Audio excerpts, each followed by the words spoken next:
Alright folks, this is video number 2 of how to chop your top. This is that 95 Toyota Tacoma that I chopped the top, and now I'm starting to shade the doors.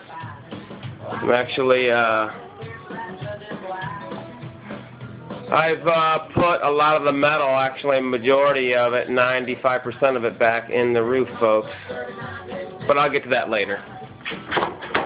What I really want to show everybody is inside of the truck here.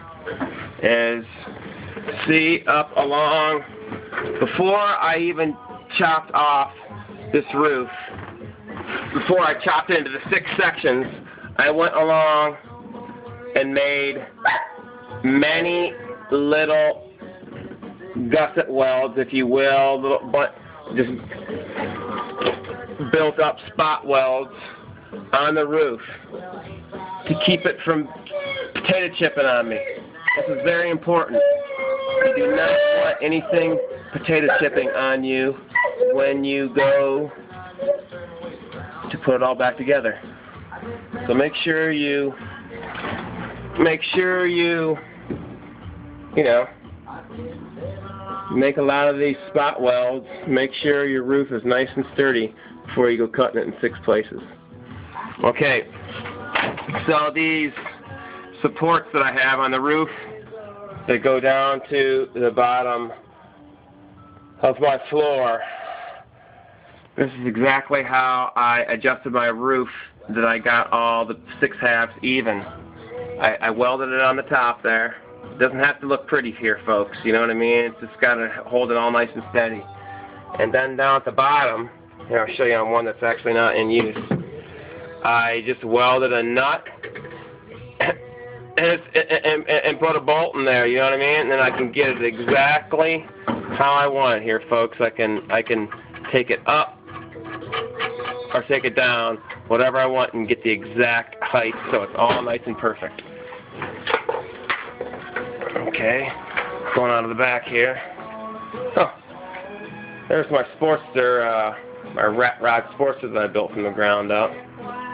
Check that exhaust out. I made that 2-into-1 shorty exhaust. I'll show you that really quick. Pretty much made everything on here. I dished that tank, made the seat pan, sissy bar, chopped the back fender, made the oil tank that's actually looks like a World War II bomb. That's actually the fins that you're looking at, and on the other side is actually the nose cone of it. Yeah, just a little 83 Sportster that I picked up for like $2,000, folks, that I barely even ran. There's pictures of it on my Facebook, what it looked like when I first got it. I mean, it ran, but I hosed the original engine, what was it, the connector rod bearings, blew them up, and I just put this new engine in it. It was good. But I digress. Back to the rat rod. Well, there it is, folks. It's a semi-Mickey Mouse job on the roof here. Now, I could have made big, long sections of metal, like right here, which is about 1 foot or so long. But I Mickey Moused them here because I just, as the roof flexed and things, I just didn't want it to get warped or anything like that. Actually, I probably could have put a piece of big, long metal in there. Probably would have been much sturdier, but I'll weld all that up. You won't even be able to tell. And there's that back section, like I told you. I barely even had to put any metal in that one. Pretty much nailed it on that one. Here, let me see if I can get this roof. I mean, it's all pretty much level, folks.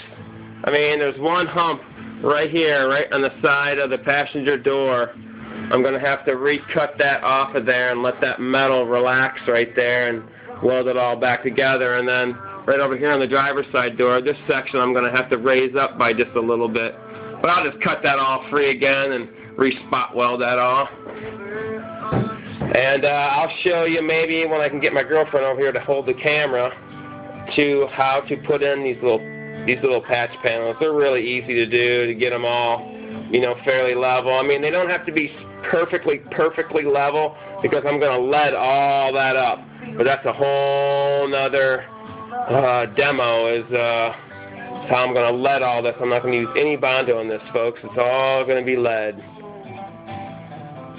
So maybe when I'm dead and gone and someone goes to saw on this roof again, maybe if hot rods come back into fashion, 120 years from now, they'll go to cutting into this, and they won't be able, because you can't sand lead and you can't grind it. You actually just have to file it. So, I mean, it's a pretty gnarly, burly thing once you apply it right. I mean, it stays with the car forever. Not like that plastic Bondo junk, man, which it'll crack and peel after time, man. Lead stays forever. I'm coming down here on the passenger side to let you check out the levelness and see that. You can kind of see, yeah, right there. You can really kind of see how that hump, it kind of goes up towards the front of the car. You can kind of see that the crown's right there a little bit. I'm going to have to cut this right here free, right here, along here, and along here, and well, actually along here and back. I'm sorry. And let it relax, and then re-weld it. It's a piece of cake, you know what I mean? It's extra work, but I mean, I could leave it like this, but I mean, it looks halfway decent, you know what I mean? But you know what I mean? It just do it right, if you're gonna do a job, do it right. Don't half-ass it, you know what I mean? It's just why half-ass it, you know what I mean? That's why America is why we're at, because everybody is wanting to half-ass things. And there's the front of it. I pretty much got that real nice, the front of it, from where the front windshield plugs in. I mean, there's a little bit of a divot there, folks. There's a little bit of a valley, but like I said, man, it's the first time I've ever done this, man. I'm feeling around. It's like feeling around my way around in the dark, you know what I mean? I mean, there's a little bit of a valley, but like I said, man, I'll fill that up with some lead. It'll look really cool when I put that lead on there, you know what I mean? It'll all be metal and shiny. It'll look bitchin', man, let me tell you. So, coming back here to the back of it and look at the wind from the, tongue twisted here, folks. A back view of it from the back window. You can see it's all pretty much lined up. It all looks pretty good. I'm really happy with myself. I really didn't let this thing beat me. This was definitely the hardest job that I've ever taken under my belt, with glass, with metal, with wood, with anything. This was definitely the toughest.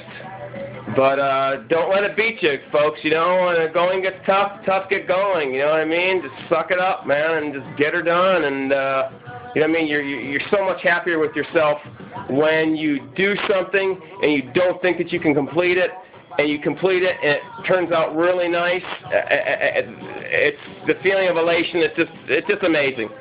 And there is actually, well, I'm going to get that light out of the way, folks. There's actually the door that I've chopped,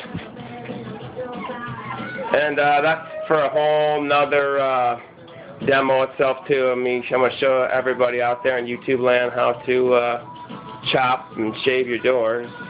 Get all those lined up real nice. And once again, folks, I don't have much tools. Like I say, there's my Miller Killer, my Lincoln 180C, and there's all my tools, you know what I mean? And of course, you got to have your radio pumping out your Hank III.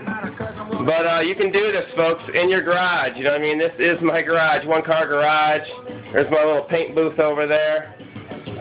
You don't need a bunch of fancy tools, like I said in the first video. You just don't. You just go out there and do it. You know what I mean? And keep your chin up.